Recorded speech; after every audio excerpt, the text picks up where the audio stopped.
आगे शेयर का आगे आ जाओ शेयर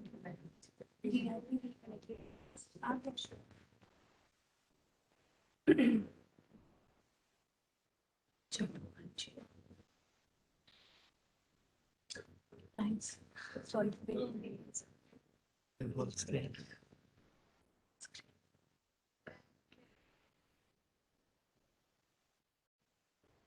थैंक्स बेटा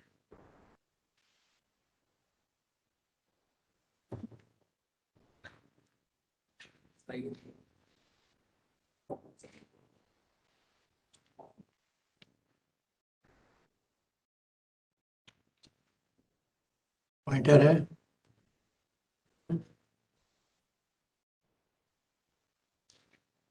जैसे से काम चल रहा है. So good morning all of you. So I'm very happy to be amongst you as a part of this week-long festival, Vigyan Sarvat Pujyate. And I'm particularly happy that I am being asked to tell you about Shanti Swarup Bhatnagar. Shanti Swarup Bhatnagar was the iconic professor at University of Punjab at Lahore. And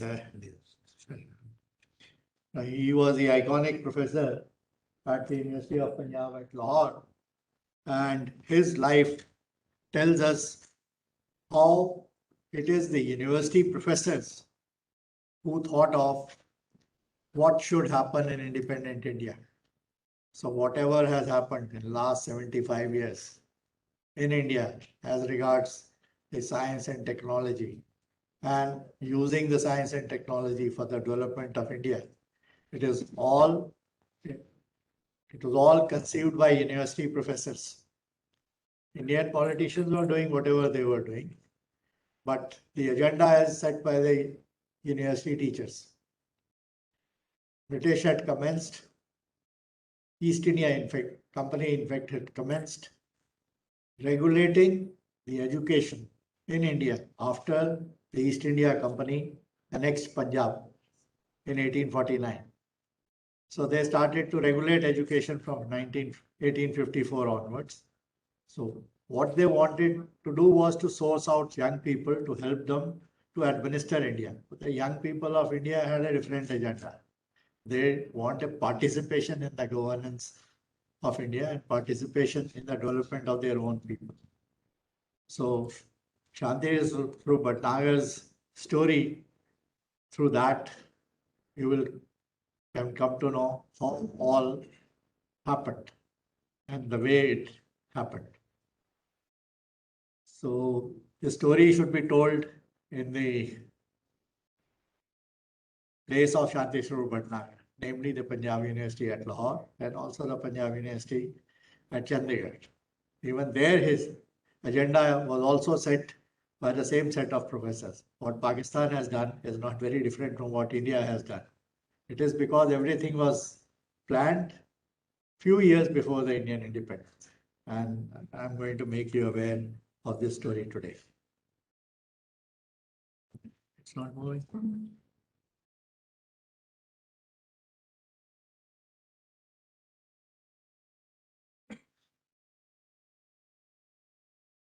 Full screen is not moving. Escape, now see what's moving.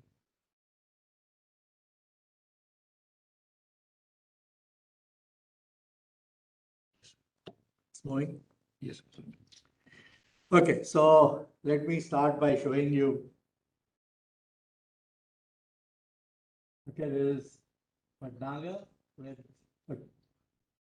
Patel, Nehru, Maulana Azad, and the first director of National Physical Laboratory, Delhi, namely K.S. Krishnan, the same Krishnan who worked with Raman and discovered the Raman effect. So this is again Bhatnagar. Okay, you can see Bhatnagar.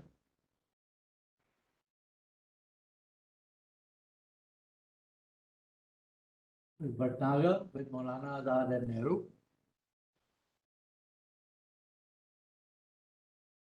And this is Bhatnagar flanked by G.R.D. Tata and Nehru in the year 1954 when they came to lay the foundation stone of Tata Institute of Fundamental Research. This is Bhatnagar with C.V. Naman just outside the NPL. So Bhatnagar, of course, lived for just about 60 years. When he passed away in 1955, what did Pandit Nehru say? He said, we have eminent scientists in this country and people eminent in other ways.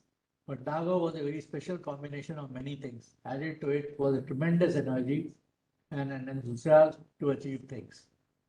We want many more scientists like him if we are to go ahead and solve our problems. This is what Prime Minister said as Bhatnagar passed away on 1st of January 1955.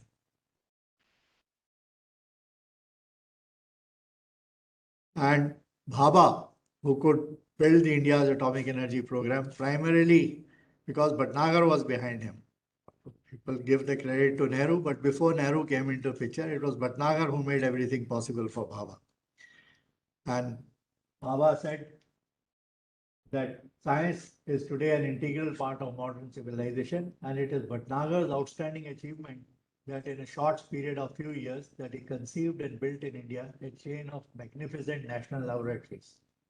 So he started building these national labs from 45 onwards, and in 10 years he had established already 12 national laboratories, and that is in addition to TIFR, which was the 11th national laboratory outside the CSIR system, but it should be a national lab. That again was a thought of Bhatnagar, and that is what I shall describe to you. So Bhatnagar was born in 1894 in Bhera, a small town at that time in Punjab. And Bhatnagar's father was a Brahmo. See, the first college in India was created by Ram Mohan Roy in 1817, and he was a social reformer, and he is the initiator of Brahmo Samaj movement. So that Brahmo Samaj movement comes to Punjab at one time. Dayal Singh Majeethia, who started the Tribune as a newspaper, he becomes a Brahmo Samajist, and he influences people. One of the persons he influences is Ruchi Ram Sani, again a mentor of Bhatnagar and an alumnus of Punjab University, and initiator of actually the science education in Punjab. So Bhatnagar's father also was a Brahmo, and he was principal of a Brahmo school in Bhera, where Bhatnagar was born in 1894. But Bhatnagar was unlucky. His father passed away when he was just 8 months old. Then he moves to UP in Bulandshahr, lives in his maternal grandfather's house, who was a civil engineer from College of Engineering, Roorkee. So long story, but Bhatnagar's father had a friend, Raghunath Sahai, who was a principal of a Dayal Singh school in Lahore. Bhatnagar's father was a principal of a Dayal Singh school in Bhera, whereas his friend was a principal of Dayal Singh school, Lahore. So he takes Bhatnagar in his care, and Bhatnagar passes the matriculation examination in 1911. He was 17 years of age at that time, and just after the high school, he wrote a paper on the fermentation of pomegranate juice, and it was published in a science magazine called Roshni. He enrolled in Dayal Singh Intermediate College. Dayal Singh College actually was opened only in 1907. So Bhatnagar does his intermediate in 1913. And in the Dayal Singh school, there was only one girl, and that was the daughter of the principal, Lajwanti. So the principal marries his daughter with Shanti Swarup Bhatnagar, and that is how Lajwanti and Shanti Swarup became husband and wife in May of 1915, when Bhatnagar was still a BA student. He completes BA in the year 1916. He had actually enrolled he wanted to be a chemistry graduate, chemistry honors person, but while writing the final examination, there was some question on X-ray, and he writes that X-rays are like waves and so on, whereas at that time, the fervor was all electromagnetic radiations are like photons and particles and not waves. But Bhatnagar was aware of the wave attributes of X-rays. So he wrote something, the teacher didn't like it. So he was failed in chemistry. So finally he had to be satisfied with a honors in physics and not with the chemistry. Thereafter, he lost his scholarship. He enrolls for an MSc. He is already married, and then he has to work while he's studying. So that it takes 3 years to complete his MSc in chemistry in the year 1919.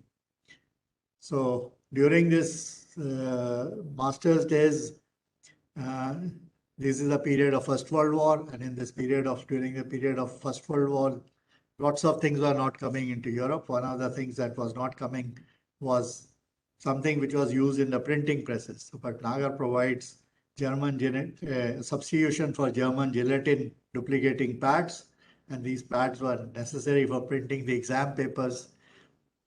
Long story short, he was given 150 rupees as a cash award for providing this import substitution when he was just a master's student at Lahore.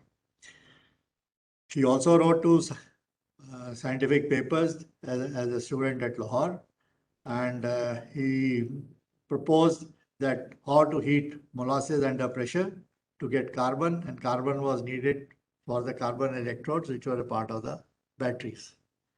So Bhatnagar had all these telltale signs that he would be an innovator and a great scientist as the times would come, and that is what happens.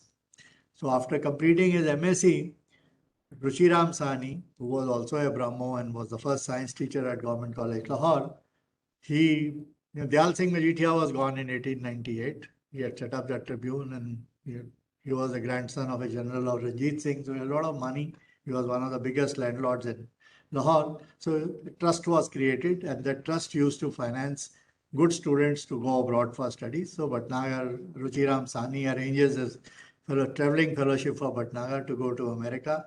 Again, long story short, he doesn't get a ship to go from England to America, so he had to settle in England only. So he enrolls for chemistry, doctorate in chemistry under F.G. Donnan at University College, London. In 2 years, he completes his PhD work. His thesis examiner is William Bragg. He had written 8 single author papers in just 1 calendar year. So Bragg decided to give him a DSc degree instead of a PhD degree, which was a prerequisite for getting a DSc degree earlier than that. Anyway, he got the DSc degree in 2 years' time. He had a traveling fellowship to roam around wherever he wanted in Europe. But Malviya invited him at the recommendation of J.C. Bose and C.V. Raman to be a research professor at BHU. So he came as a research professor at BHU. He had no teaching responsibility, but he was entitled to full salary of a professor. The same status that C.V. Raman had at Indian Institute of Cultivation of Science and the Calcutta University prior to him. So he was, he already was in the same league as C.V. Raman and Meghnad Saha when he first arrives in BHU. In fact, in 1921 only, Ashutosh Mukherjee had arranged a Khera professorship for Meghnad Saha, and then Meghnad Saha moved to Allahabad in 1923, whereas Bhatnagar moves in 1925 from BHU to University of Punjab at Lahore as the first director of University Chemical Laboratories. The University Chemical Laboratories were constructed in Lahore in 1924. So in beginning of 25, Bhatnagar arrives as the first director of University Chemical Laboratories. So from then onwards, there was no looking back. Bhatnagar had written some 9 papers in London. He wrote another dozen papers at Banaras in next 3 years.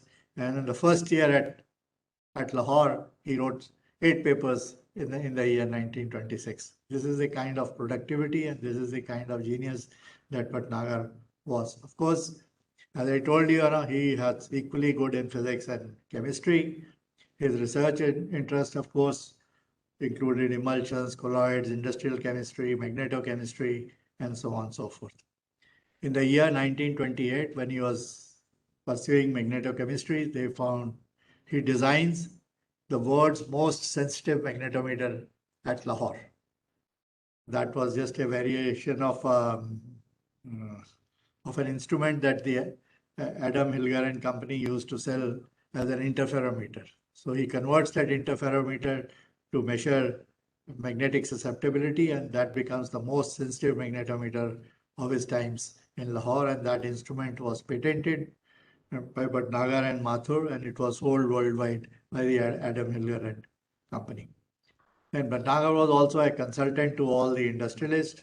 Famous industrialists in those times was Sir Gangaram, okay, or the Lala Shri Rams, or the Delhi cloth mills, and also in Kanpur was an industrial town at that time, and Kanpur had these JK mills, and Singhanias also were his customers.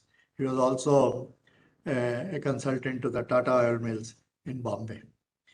And above all, there was a steel company which was exploring. There was a oil company exploring for oil in Punjab, Attic Oil Company. And to explore oil, they had to dig deep, and they needed those highly mechanized drills which will go in and drill. And those drills were made by a steel company, and those drills were getting broken down because the mud will coagulate, it will be solidified, and the drill will not be able to go through it. So Bhatnagar figured it out. It is just a problem of colloidal chemistry, and it's just a converting an oil in water emulsion to a water in oil emulsion by pouring in gum while digging the well. So it's just a simple concept, which was the kind of things that Bhatnagar has learned as a part of his PhD. That was a solution given to the steel mill, and it worked. And the steel mill gave him 1.5 lakh rupees at that time, okay, to aid his research. And what did he do with that 1.5 lakh rupees? He gave it to the university to provide scholarship to the students who would work for him. The topper of the BSc Honors School in Chemistry was a student of Bhatnagar, so he used to fund him. Anyone who chose to do a PhD with Bhatnagar, he will give him the scholarship. Any other professor at Lahore who wanted to have a research scholar, and Bhatnagar was convinced of that problem, Bhatnagar will provide him the scholarship. So all the money that he earned, it was all given to the university so that more research could be done. So this is the kind of Professor Shanti Swarup Bhatnagar was at Lahore. So, I mean, as the time went by, the 1.5 lakh rupees became 4 lakh rupees a year in the middle of 1930s. And it is in that background, that the challenge of Second World War arrived in the year 1939.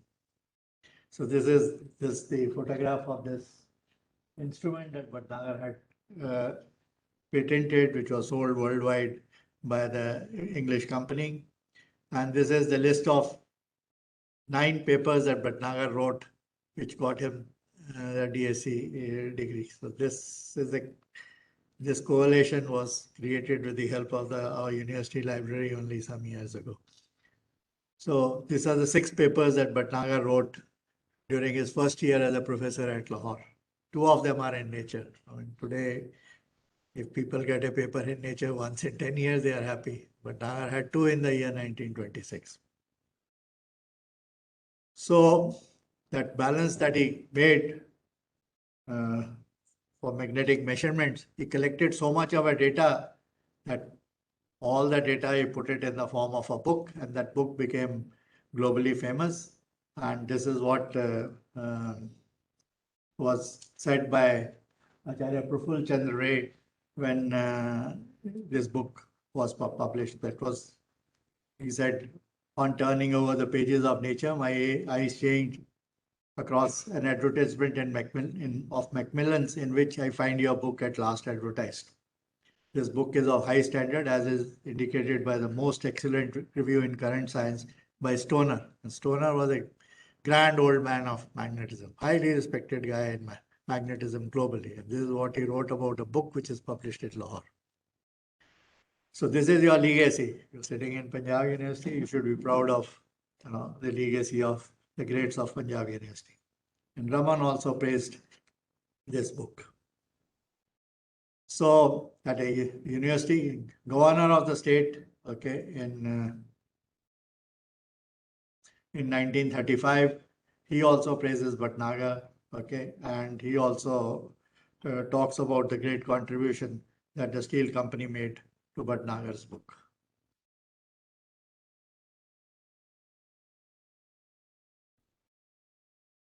Okay, and this is what Saha said when he gave all the money to the university. A teacher would give all the money that he receives to the university, but then Saha laments that India does not have, he says, India does not lack in men earning millions, but a few of these millionaires were guided by the fine example set by a comparatively poor teacher like yourself. It would do India a lot good.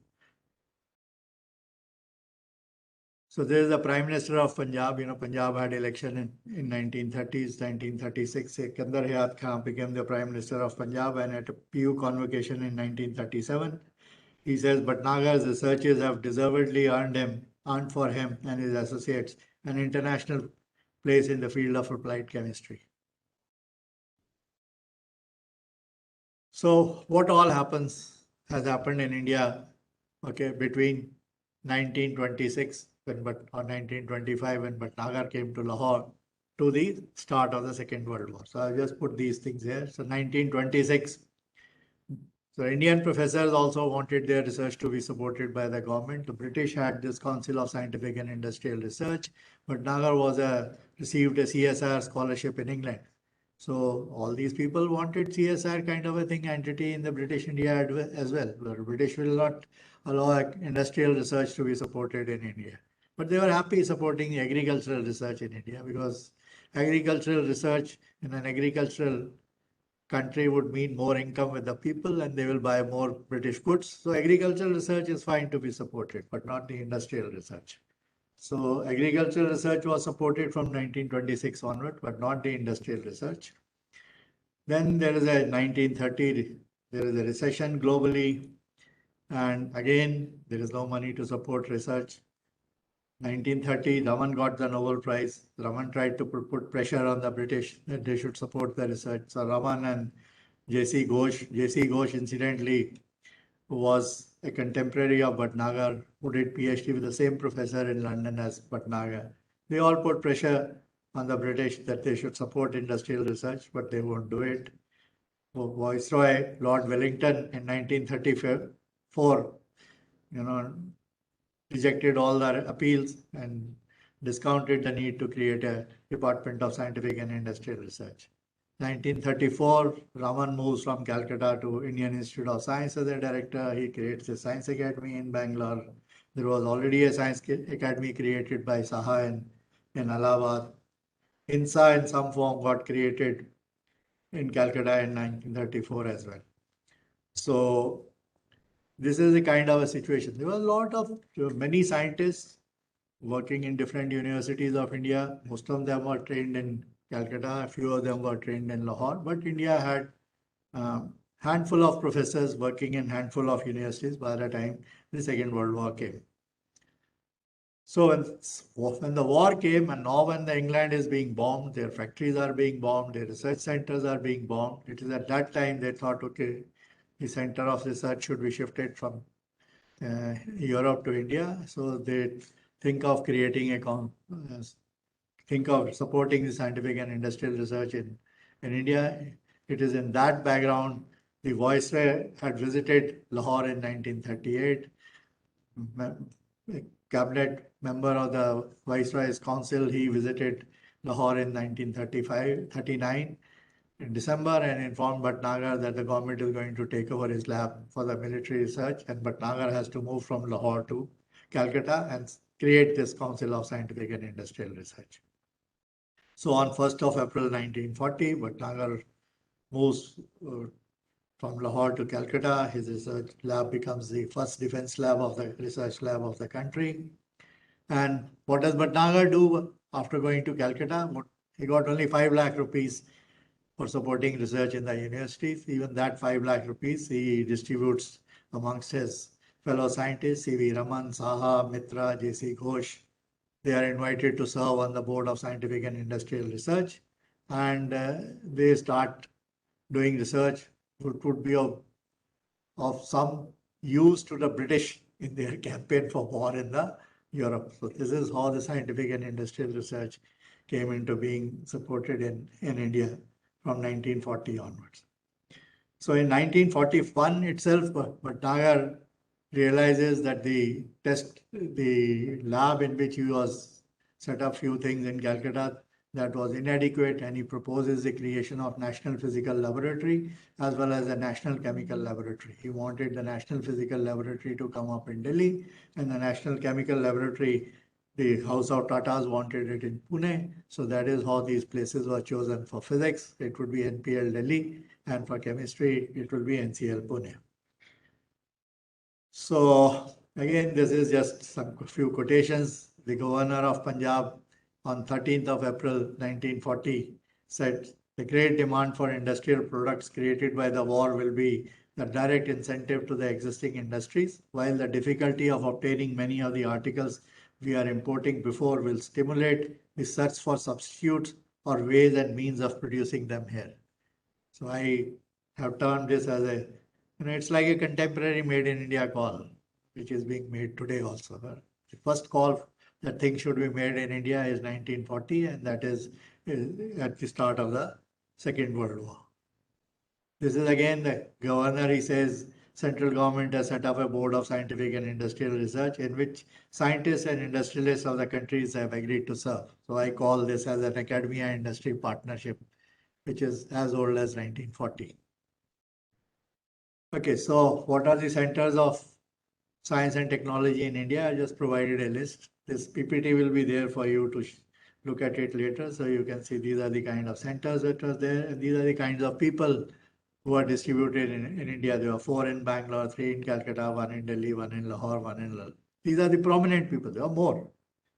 Prominent people, I've just made a list of 11 people, but number of scientists working in Indian universities at that time was already of the order of 200 or more. So some representative ones, I have just put it here. Okay, so what happens? In 1942, the CSIR comes into being. And once the CSIR is in place, national labs are going to be built up. So Meghnad Saha, who was a professor at Allahabad from 1923 to 1938, he moves back to Calcutta in 1939 as a Palit professor of physics. And Meghnad Saha was the one who had set up an academy in Allahabad, and Meghnad Saha had also created a magazine called Science and Culture, in which people used to write, okay, how the science can aid the enrichment of culture, the development of India, and so on and so forth.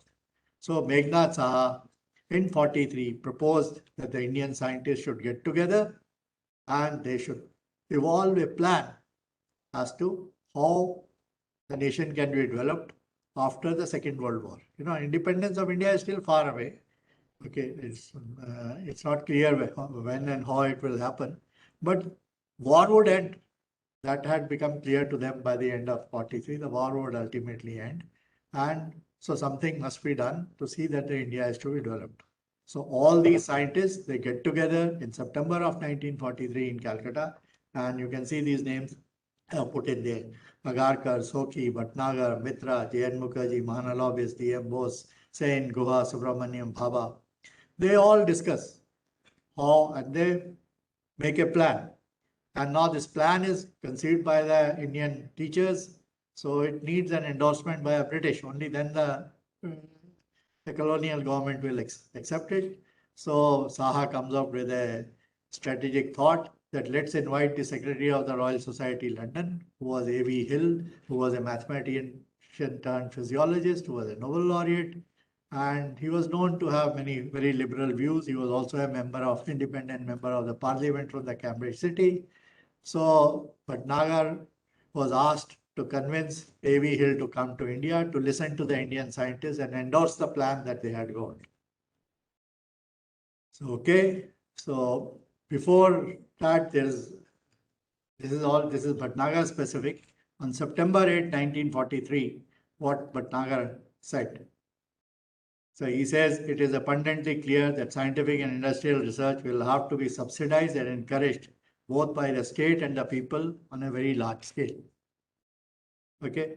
Then he also says that the ideals of the industry and the science are therefore identical. Both are and should be the servants of the people, and they should work and aid this process.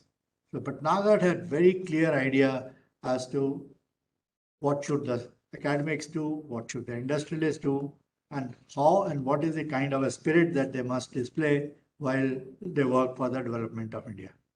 And so coming back to that 43 symposium, what did the Indian scientists discuss? Indian teachers, scientists working in the universities of India, what did they discuss? How should wartime infrastructure in science and technology be assimilated for peacetime civil organization? What should be the overall organization model for science and technology? Okay, and how should India benefit from the post-colonial or Commonwealth structure? Everything is clearly thought out. They also proposed at that time there should be a National Research Council. We still do not have an India National Research Council.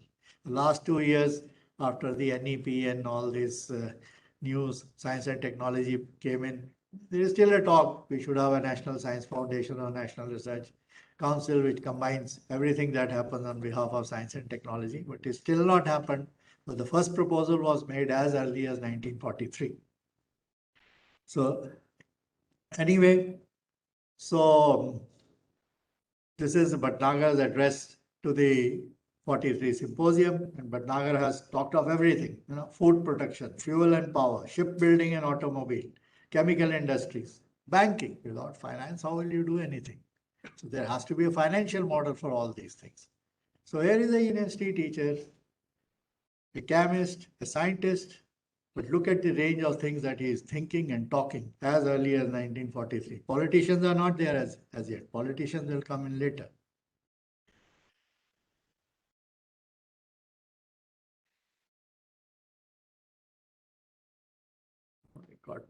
Okay. So, fine. So now comes in Baba. Baba is trapped in Bangalore at the Second World War. He's working there, doing cosmic ray research. Then the thought dawns on him that he should create an institute for fundamental sciences in Bombay. A.V. Hill has come to India. Baba is also a part of this. University teachers who had got collected in 43. So Baba also takes the help of A.V. Hill as to how he should go about creating Tata Institute of Fundamental Research and evolve a program for nuclear energy in India. So Baba is doing independently, but Bhatnagar is doing independently, but Baba knows that Tatas cannot afford cannot support all his plans. So the Baba also is behind Bhatnagar, that whatever money he has, a small fraction of it, he should give it to him so that he can create TIFR as a modern institution which has global standards.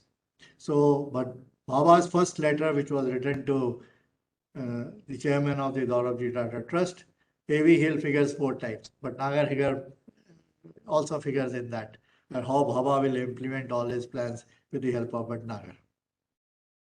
So when A.V. Hill is in India, Bhatnagar gets his 1 crore rupees to start the 5 national labs. So these are the 5 national labs that Bhatnagar sets up to do: a lab, Central Glass and Ceramic Research Institute in Calcutta, Central Fuel Research Institute in Dhanbad, National Metallurgical Lab in Jamshedpur, NPL in Delhi, NCL in Pune. So the foundation stones of all are laid just in a 1-year period, and you can see these dates. This is all before the Indian independence. Okay, and you need good directors, and Bhatnagar gets 3 of these directors from outside India. And to get these directors, he takes the help of the Pandit Nehru, who was the president of the interim government at that time. See, best of the people were sourced out from all across the world to be the first directors of 5 national labs in India. So this is the A.V. Hill report. A.V. Hill report is nothing but the endorsement of the report that the Indian scientists had conceived. This has 24 sections. And you can see from the titles of these sections, everything is there in that report. How the IIT should be made, how the All India Institute of Medical Sciences should be created, how India should have a fisheries university, how India should do medical research.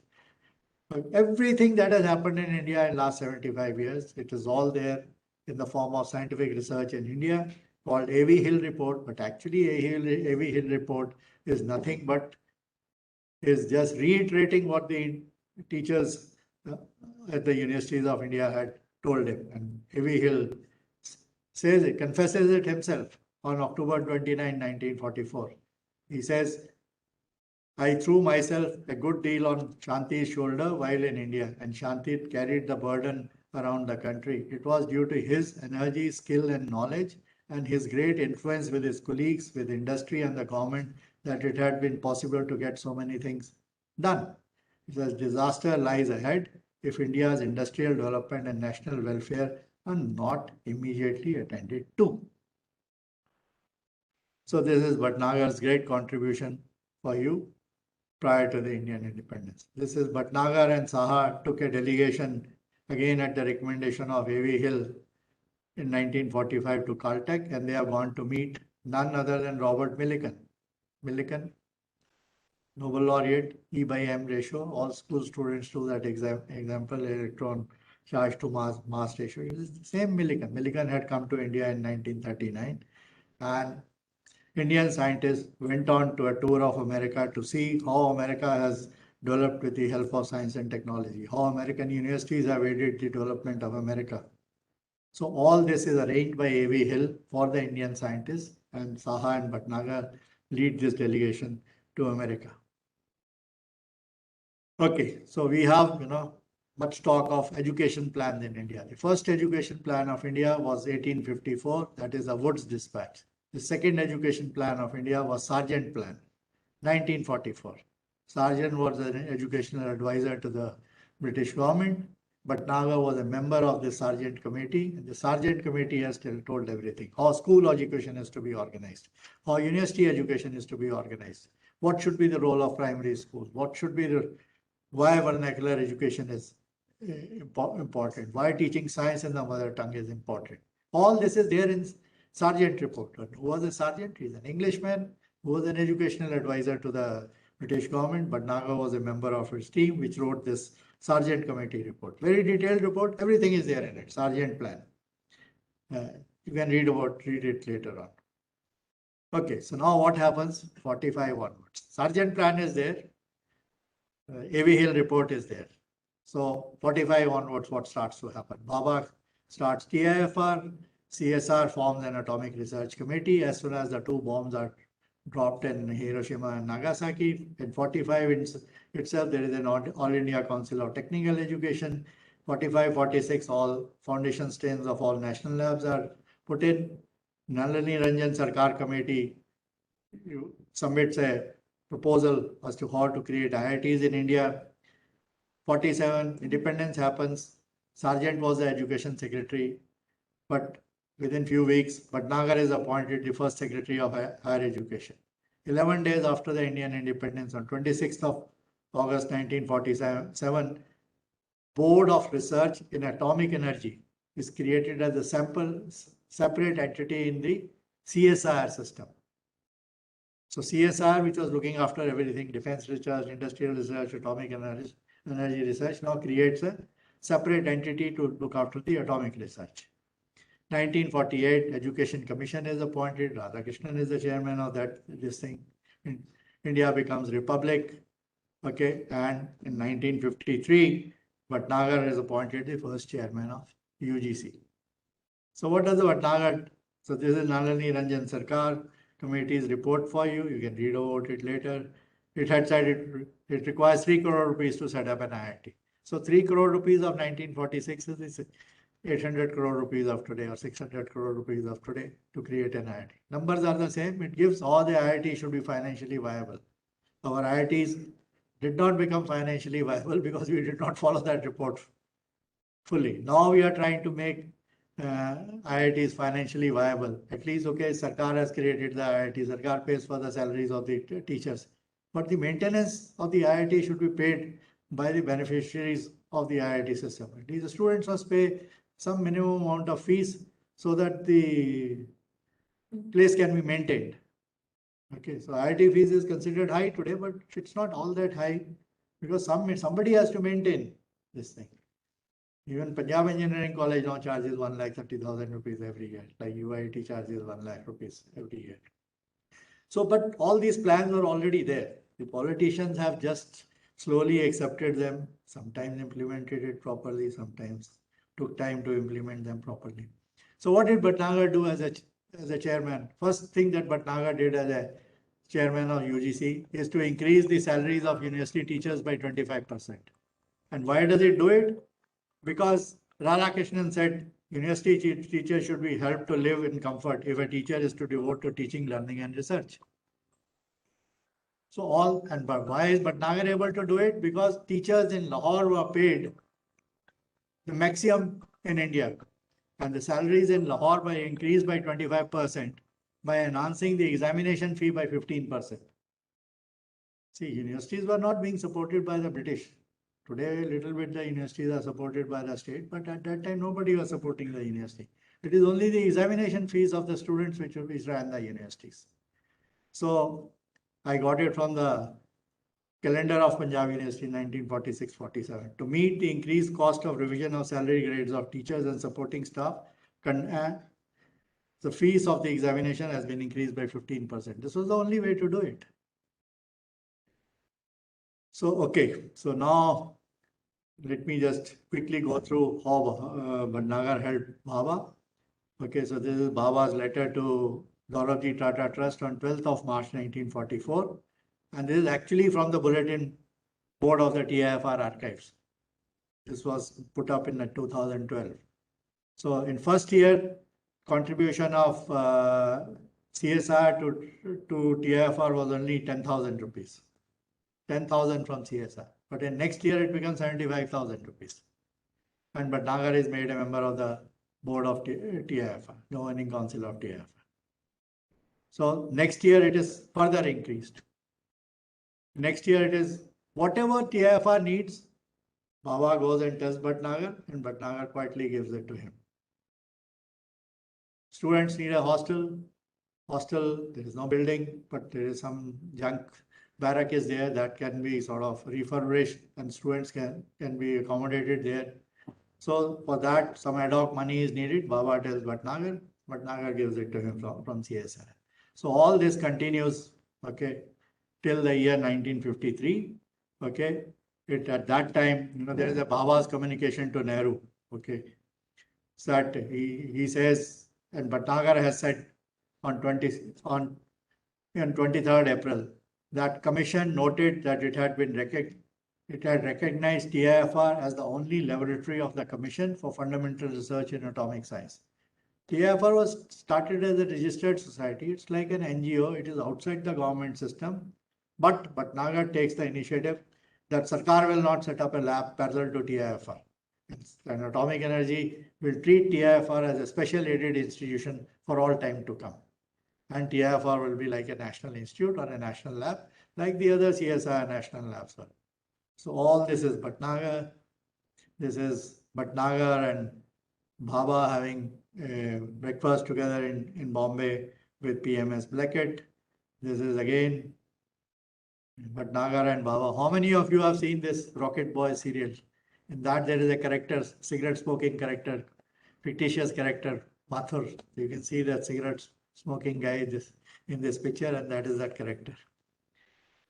So, okay, this is Bhatnagar's address at the foundation stone laying of TIFR in January 1954. And he says, in this it says, TIFR should be a national institute. And Bhatnagar was being pressurized by all sorts of people, Scientists were together when they were proposing the development plan of India, but they had their own teeny-miny differences. They used to sort of complain against each other and why one scientist get more money than the other. So people complained to Bhatnagar, why are you supportive of Bhabha so much and not supportive of others? So there is all this description in a speech that Bhatnagar delivered on 1st of January 1954, and Bhatnagar tries to argue with them why Bhabha is so special a person. You can read it, okay, this thing is there. So I told my friend, Bhatnagar says that he did not know Bhabha intimately enough, etc. His talents in other fields such as arts and paintings are no less creditable. And he says, nobody in India was, in my opinion, better fitted to take up this task, which was assuming world importance and could not be neglected by us. This was India's atomic energy program. So this is all Bhatnagar supporting Bhabha to create not only TIFR but also create the atomic energy program. So then at the end of the speech, Bhatnagar says this, I have decided to live to see it fully constructed and equipped. This is saying, he is saying about TIFR on 1st of January 1954.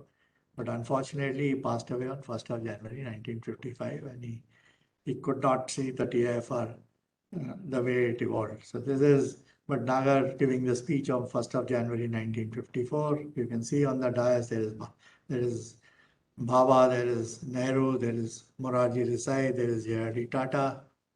This is a model of TIFR and Bhabha trying to explain the model to Nehru. And you can see Bhatnagar surprised to see this architectural model of TIFR, which he does not live to see. So this is the TIFR as it evolved 7 years down the line. And what was stated about Bhatnagar on January 15, 1915. Recall, 1915, he is just a BSc student. He has just completed his intermediate in the year 1913. And his teacher says, Shanti is a young man of more than usual abilities, and I feel if he is given opportunities to develop his talents in some great European or American center of scientific research, he will do remarkable work in science and thus be in a position to render high service to his country. See, this was stated in 1950, and this is what he lives up to do up to 1st of January 1955. So this is remembering Bhatnagar at PU campus. This is his grandson Arun Bhatnagar, whom we had invited, and we have this hall number 3, boys hall number 3, called Bhatnagar Hall. When I was a student of PU University, it was still called Bhatnagar Hall, but I was completely unaware of great contributions of Bhatnagar at that time.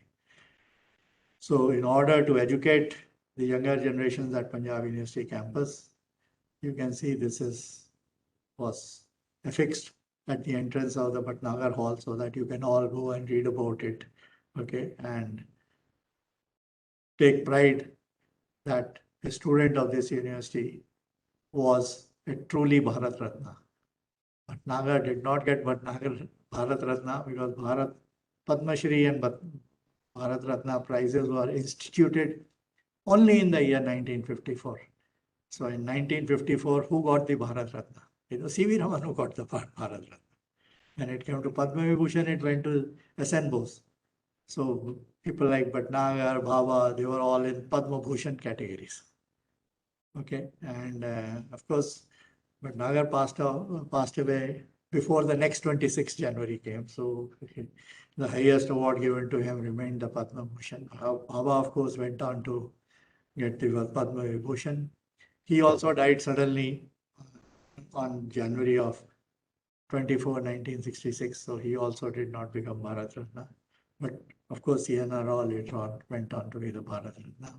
Manalav Vishweshwaraya was also went on to become Bharat Ratna. So with this, let me thank you all. Yeah. Thank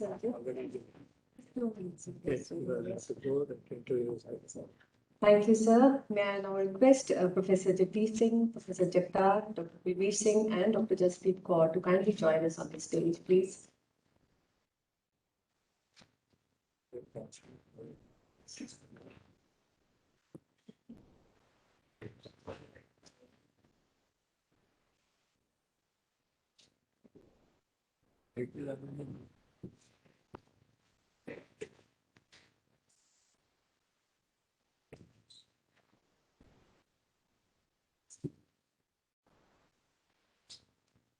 Thank you, sir. As a token of gratitude, we would like to present mementos to our esteemed speakers of today, and I would request Professor Jagtar, Dean Student Welfare, Punjab University, to kindly do us the honors of presenting a memento to Professor Arun Kumar. Sir, please.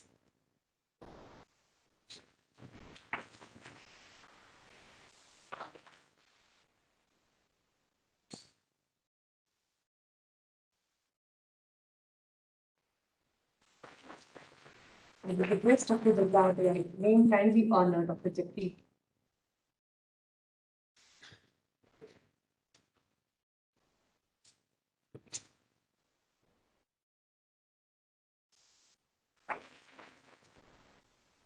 Thank you, sir. Then I would request Dr. Talbir Singh Bhatt, Joint Director, Punjab State Council for Science and Technology, to kindly do us the honor of presenting an invention to Professor Jagdar, our new student secretary. Thank you, sir. I will now request the dignitaries to kindly join us for tea in the adjoining room. And I'll also request the students to kindly join us for tea in the grounds adjoining the English auditorium. Thank you. Sorry, Dr. Bhatt, I have to. Thank you. Thank you. Thank you, sir. Sir, just a photograph, can we have, sir? Okay okay मैं अपना bag ले लूँ sir